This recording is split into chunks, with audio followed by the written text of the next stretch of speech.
Assalamualaikum warahmatullahi wabarakatuh. Alhamdulillahi rabbil alamin. Wa bihi nasta'inu ala umuri dunya waddin. Assalatu wassalamu ala ashrafil anbiya'i wal mursalin wa ala alihi wa sahbihi wa man tabi'auda bi ihsanin ila yaumiddin. Kaum muslimin muslimat rahimakumullah. Alhamdulillah, sepertiga Ramadan telah kita lewati. Mari kita senantiasa mengevaluasi agar perjalanan ibadah puasa kita tidak sia-sia. Kenapa demikian? Karena Rasul dalam sabdanya mengingatkan, rubba shaimin laisa lahu min syiyamihi illal ju'i wal 'atas. Berapa banyak orang yang berpuasa tapi ia tidak mendapatkan apa-apa dari puasanya itu kecuali hanya lapar dan dahaga. Kita tidak ingin puasa kali ini puasa yang sia-sia. Ketika Ramadan sering disebut sebagai bulan maghfirah, kita tidak mendapatkan ampunannya. Rugi kita. Sungguh sangat rugi. Profesor Quraisy Shihab mengartikan Ramadan dengan dua makna. Yang pertama, Ramadan dimaknai dengan mengasah. Yang diasah adalah batin kita agar semakin peka untuk selalu beramal sholih, berbuat kebaikan, menjadikan diri kita manfaat untuk orang banyak. Karena khairun nas anfa'uhum linnas. Sebaik-baik manusia adalah yang paling banyak menebar kemanfaatan untuk orang lain. Mengasah. Yang kedua dimaknai sebagai membakar. Apa yang dibakar? Dosa-dosa kita. Kita semua yakin pernah berbuat salah. Dulu waktu sekolah kita menghafalkan kalimat al-insanu makhalul khoto'i wan nisyan. Manusia itu tempatnya salah dan lupa. Manusiawi kalau orang berbuat salah, kalau orang berbuat dosa. Inilah saatnya kita untuk mohon ampun. Taubat. Bulan pertobatan dimaknai tadi, Ramadan membakar dosa-dosa kita. Di dalam sabda Rasul disebutkan, man shoma Ramadan imanan wahtisaban ghufira lahu ma taqaddama min dhanbi. Barang siapa yang berpuasa di bulan Ramadan dengan iman dan ihtisaban, ghufira lahu ma taqaddama min dhanbi. Allah mengampuni dosa-dosanya yang sudah. Maka kita berharap Ramadan kali ini betul-betul kita jadikan momentum pertobatan. Banyak bermunajat kepada Allah, mohon ampun kepada Allah agar dosa-dosa kita diampuni. Kita ingin menjadi orang yang bertakwa sebagai target dari amaliyah Ramadan itu.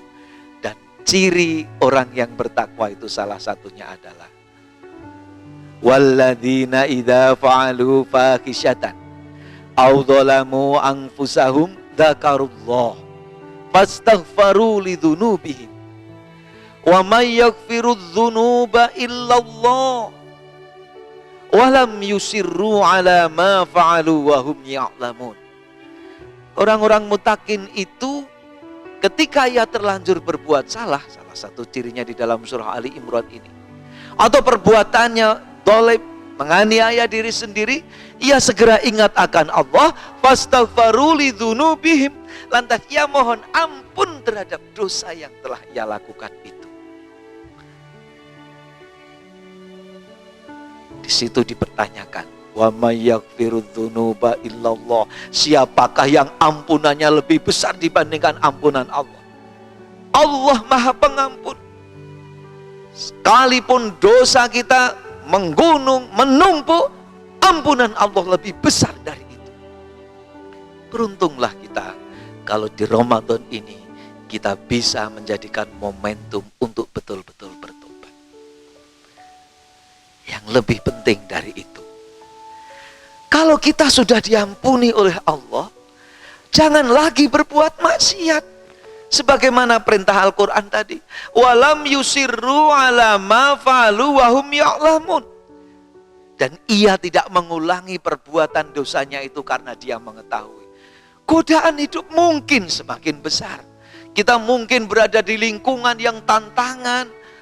Untuk berbuat maksiat itu sangat dahsyat. Tapi kita harus kekeh. Kalau untuk kemaksiatan, tidak ada kompromi. Untuk amal soleh, memang kaidah agama kita mastata'tum, semampu kita. Kalau kita tidak mampu, kita tidak kena dosa. Tapi urusan amal soleh, kita tidak boleh main-main. Jangan main-main dengan amal, dengan kemaksiatan. Sekali lagi, tidak mengulangi perbuatan kemaksiatan itu karena ia mengetahui. Walam yusirru ala ma fa'alu wa hum ya'lamun. Bagaimana kalau godaannya berat? Mungkin kisah yang terjadi antara santri dan gurunya ini perlu kita simak. Saat dikisahkan ada seorang santri bertanya kepada gurunya, konsultasi kepada gurunya, karena godaan kemaksiatan begitu hebat. Maka santri bertanya, ya Ustadz, bagaimana dengan posisi saya yang seperti ini? Apakah boleh saya melakukan kemaksiatan kecil aja? Sedikit saja Ustadz, sebab kalau saya tidak ikut-ikutan, saya bisa dikucilkan. Ustadznya menjawab. Apa jawabannya? Jawabannya ternyata banyak. Di antara jawabannya adalah, anakku, kamu boleh berbuat maksiat. Asal setelah berbuat maksiat, jangan lagi makan rezeki dari Allah. Santri yang cerdas itu menjawab, ya Ustadz, terus saya harus makan apa? Bukankah seluruh rezeki di dunia ini, di alam semesta ini dari Allah? Allah yang menjamin rezeki seluruh penduduk bumi ini. Tidak mungkin ada rezeki selain dari Allah, Ustadz. Maka Ustadznya mengatakan, kamu sudah tahu bahwa rezeki itu dari Allah. Yang memberi rezeki Allah. Kenapa kamu masih berani bermaksiat kepada yang memberi rezeki? Karena normalnya, kalau ada orang yang menolong kita, memberi pekerjaan kepada kita, rasanya kita tidak akan berani membantah orang yang telah menolong kita. Ini Allah memberi segalanya. Gurunya bilang, kok kamu masih berani bermaksiat kepada yang memberimu rezeki? Sampai pertanyaan selanjutnya, kamu boleh berbuat maksiat nak, kalau kamu sudah tahu caranya mengusir malaikat maut jika menjemputmu. Santrinya jawab, tidak mungkin Ustadz. Bukankah kematian ini rahasia Allah? Datangnya tidak terduga, kalau datang nggak bisa ditunda. Tidak mungkin Ustadz. Mungkin santrinya apal dalil di dalam Al-Quran. Idza jaa ajaluhum fala yastakhiruna sa'atan wa la yastaqdimun. Idza jaa ajaluhum, jika ajal mereka itu datang, tidak bisa diajukan walau sah, tidak bisa diundur walau sah, tidak bisa mundur walau sesaat, tidak juga bisa diajukan. Kalau ajalnya sudah tiba, tidak bisa mundur, jika belum waktunya nggak bisa maju. Santrinya sadar itu.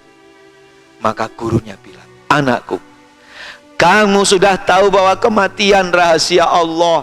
Datangnya tidak terduga, kalau datang nggak bisa ditunda. Kenapa kamu masih berpikir untuk berbuat maksiat? Tidakkah kau bayangkan ya anakku, bagaimana jika kemaksiatan yang kamu lakukan itu menjadi akhir dari hidupmu? Anak ini termenung. Dia nggak berani lagi untuk berpikir maksiat. Dia tidak ingin jadi orang yang su'ul khotimah. Dia ingin mengakhiri hidupnya dengan husnul khotimah. Kaum muslimin muslimat, berapa banyak orang tidak didahului sakit, dipanggil oleh Allah. Barusan musisi yang sangat dicintai oleh para sobat ambyar dipanggil begitu cepat oleh Allah. Dan juga banyak peristiwa-peristiwa yang lain. Oleh karena itu nasihat ahli bijak, nasihat ahli hikmah, jangan terlena dengan badan yang sehat. Karena mati kadang tidak didahului dengan sakit. Jangan terlena dengan usia muda, karena mati juga tidak harus menunggu tua. Jangan terlena dengan harta dan benda, karena semua itu tidak ada yang dibawa. Oleh karena itu, Ustadz tadi memberi nasihat, direnungkan oleh santrinya, dan tentunya menjadi renungan kita. Tidak boleh kita bermain-main dengan kemaksiatan, karena kita tidak tahu sampai kapan jatah hidup ini diberi oleh Allah. Maka sekali lagi, prinsip dalam Islam, kalau kemaksiatan itu tidak ada kompromi. Untuk amal soleh memang ada prinsip mastata'tum, kalau kita mampu. Jika kita tidak mampu, kita tidak terkena dosa. Tapi kalau untuk kemaksiatan, tidak boleh kita kompromi. Semua harus kita jauh.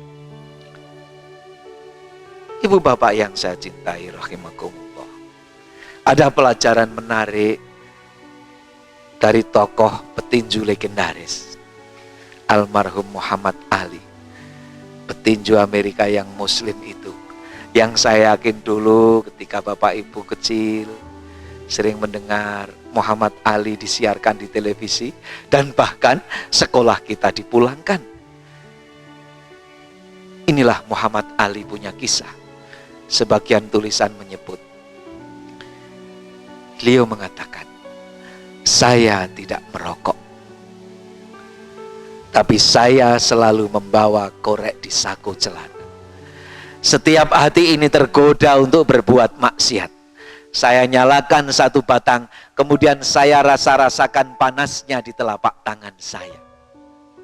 Lalu saya berkata di dalam hati, wahai Ali, menahan panasnya korek api ini saja kamu tidak sanggup. Bagaimana dengan dahsyatnya neraka nanti? Dengan itu, Ali kemudian tersadar tidak akan berani lagi berbuat maksiat. Api dunia saja begitu panas, apalagi dengan api neraka, seperti apa rasanya nanti. Itulah kira-kira yang dipikirkan Muhammad Ali. Oleh karena itu, Ramadan ini mari kita jalani dengan benar. Semoga Allah betul-betul mengampuni segala dosa-dosa kita, sehingga kita nanti selesai Ramadan benar-benar dijadikan golongannya orang muttaqin, golongan orang-orang terbaik, karena Al-Quran mengatakan inna akramakum indallahi atqakum. Dan pribadi muttaqin ini pula lah yang Allah janjikan baginya jalan keluar dari segala permasalahan yang ia hadapi. Bahkan rezekinya dijamin. Kadang hadirnya rezeki bagi orang muttaqin itu dari jalan yang tiada disangka-sangka. Wa may yattaqillaha yaj'al lahu makhraja wa yarzuqhu min haitsu la yahtasib. Sekali lagi, ciri orang muttaqin harus senantiasa kita jaga pada diri kita. Al-Quran mengatakan ciri salah satunya adalah walladzina idza fa'alu fahisatan aw zalamu anfusahum dzakarullaha fastaghfaru lidzunubihim. Ketika ia terlanjur berbuat salah, berbuat dolim, ia ingat akan Allah, segera ingat kepada Allah dan mohon ampun terhadap dosa dan dolim yang telah ia lakukan itu. Dan ujungnya walam yusirru ala ma fa'alu wa hum ya'lamun. Dan ia tidak mengulangi perbuatan kemaksiatan itu karena ia mengetahui. Mari kita jalani Ramadan ini. Semakin banyak hari yang kita lewati, kondisi kita harus semakin baik. Kalau hari Ramadan sudah banyak kita lewati, ciri orang muttaqin tidak semakin dekat, kita harus introspeksi. Jangan-jangan kita termasuk orang yang gagal dalam menjalani Ramadan ini. Sekali lagi, mari berusaha agar Ramadan ini menjadi Ramadan yang kita lalui dengan benar. Siapa tahu Ramadan ini adalah Ramadan terakhir bagi kita. Maka mari kita isi dengan sebaik-baiknya. Akhirnya masih saya ajak untuk berdoa. Karena ini masih musim COVID-19, mari kita berdoa agar kita dihindarkan dari wabah. Saya ajak ingat ulang kembali doanya.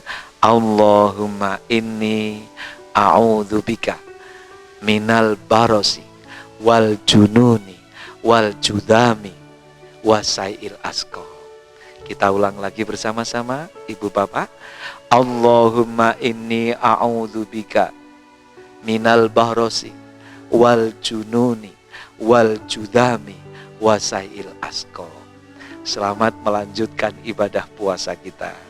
Semoga Allah meridhoi seluruh ibadah kita dan menjadikan kita orang-orang yang dibersihkan dari dosa, semakin cinta kepada kebaikan, dijauhkan dari kemaksiatan. Aku qouli hadza fastaghfirullah li wa lakum innahu huwal ghafurur rahim. Assalamualaikum warahmatullahi wabarakatuh.